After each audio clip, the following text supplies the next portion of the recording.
Hello everyone, welcome to Chapter 1-5 of Don's Radiant Dawn Hard Mode 0% Growth playthrough. You might be noticing, hey, you're not Don. That's right, I'm Mekkah, and Don always makes me do the chores, such as defend maps and taking the dog out. But fortunately, I don't have to walk the dog alone. I'm here with Gwimpage. How are you doing, Gwimpage? Hello, I'm also not Don, but here we are with 1-5. Yep. I can't believe, this is a defend map. I'm not familiar with this. I've only been playing the game on easy mode for the last, however many years. It's true, in easy mode, it is a route map, and you can play it differently. Here, though, we have to kind of be fast, because there are some things that will cause the game over if we don't do them fast. Specifically Jill, and among other reasons, that's one of the reasons why we are promoting Ileana here, using the Master Seal. She's promotable at base, fortunately, and Thunder Sage will give her the stats to function at a much higher level than she did before. She can actually double some enemies. The issue with Ileana, as I understand it, is mostly that her hit rates are not exactly fixed by promoting, but the Forged Thunder that we made for her last chapter should really help with that. Ileana's hit rates are notorious in the community, right, Gwimpage? Yeah, they're pretty terrible. And we have a grocery list of things to collect. So we picked up the Wind Edge, the Spirit Dust, and then forging some knives for Soth. Mostly just to help with hit rates. You'll notice one of them has Forged Might, and then the other one is just simply for hit. Yeah. And then we did check in enemies because we wanted to pick up the Master Seal from him.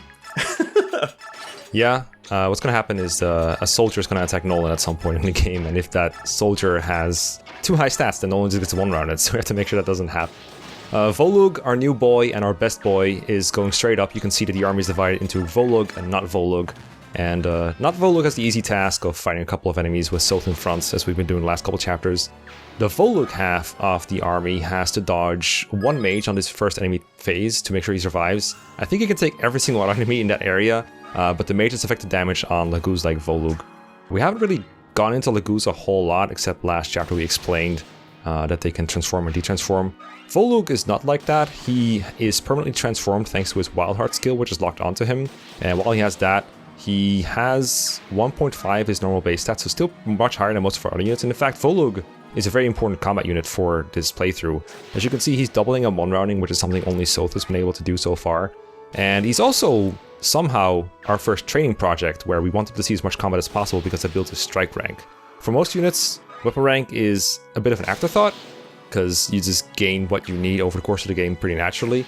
But for Laguz, it's absolutely essential, because every time they gain strike rank, they gain +5 might.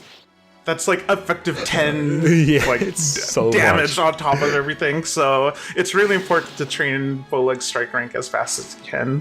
He's also very bulky, Soth's probably a lot more frail compared to Volug at this point, so Volug gets to frontline a lot more.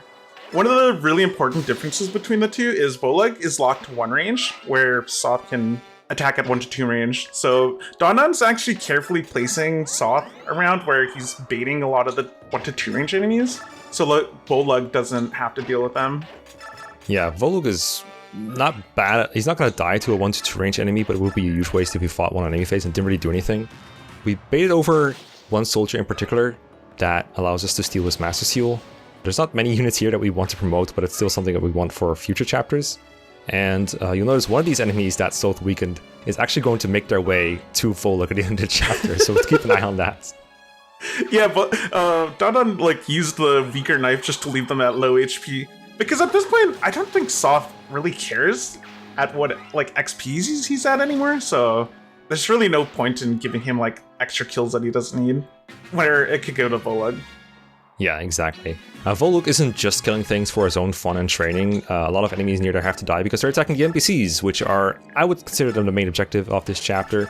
We have to defend for 6 turns, but we have to defend them from dying. And specifically, the most notorious causer of game overs is Jill in this chapter. My favorite unit, Jill! She has this bloodthirst at times where sometimes her AI will not want to heal or play safe at all, and she'll just run into an enemy and just die, cause the game over. Yes, that is an unfortunate aspect of her. Fortunately, she will always heal if she's low on HP. I think it's below half where she will. But right now, that is not the case, and so if we don't do something about her fast, she's gonna suicide like a lot of NPCs in Fire Emblem would. Think of Jafar or Nino, people like that. Even though their HP is somewhat low, they'll not heal, they'll just attack. Fortunately, Jill does have the tendency to canto back to her original tile, so she won't like storm off into nowhere, generally speaking, but I've heard exceptions to that too. Like, just keep her safe at all times, because she's the only way they're gonna die.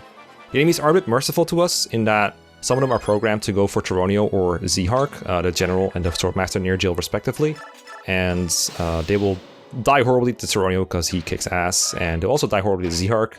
I've also seen Zhark die to someone too, come to think of it, but that's a lot more rare. I've seen Zhark die before, but like it's so much more rare. Like, He's so it's dodgy. kind of crazy when it happens. Mm-hmm. Oh, so Don's been actually playing around with these ledges. Yes.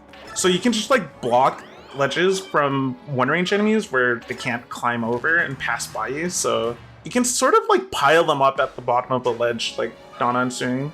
Yes. He's gonna feed them to Volug. Yeah, the two ranged enemies have to go first, fortunately. What happened here is Ileana unequipped her weapon so that the boss would attack her and not die to a counterattack. And now every other 2-range enemy only has Soth to attack and dies to his knives from the upper ledge. Reminder, he gets plus 50 hit and avoid from doing that, so he's extremely safe doing that. And so is Ileana from the boss. And, you know, you might think, why not just have Soth enemy phase the whole lot of them? I mean, I'm sure he could, if not one round to boss, he could at least weaken him for someone else to kill. The answer is that the boss has a stealable item that we want to get, which is the Shrine Barrier. Before we get to that though, Mekkah uses Sacrifice on Jill to counteract her silly AI, make sure she's at full health, and now if she were to fight an enemy, she wouldn't die. And spoilers, that Sacrifice ends up being very necessary. Sacrifice is just like an ability sometimes you forget that Mekkah has, but Kevin clutched really nicely. It's so forgettable that I don't think we've even explained it in this playthrough yet, but basically Mekkah gives her HP to someone else, and that also restores status conditions if the target has them. That's all you need to know.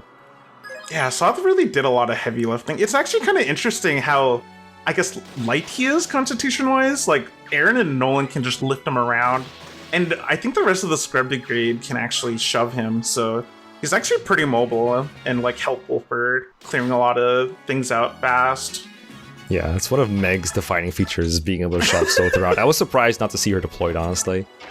Yeah, like, in the speedrun, you literally just shove him 3 or 4 times with, like, Meg. Yeah. And, like, everybody else.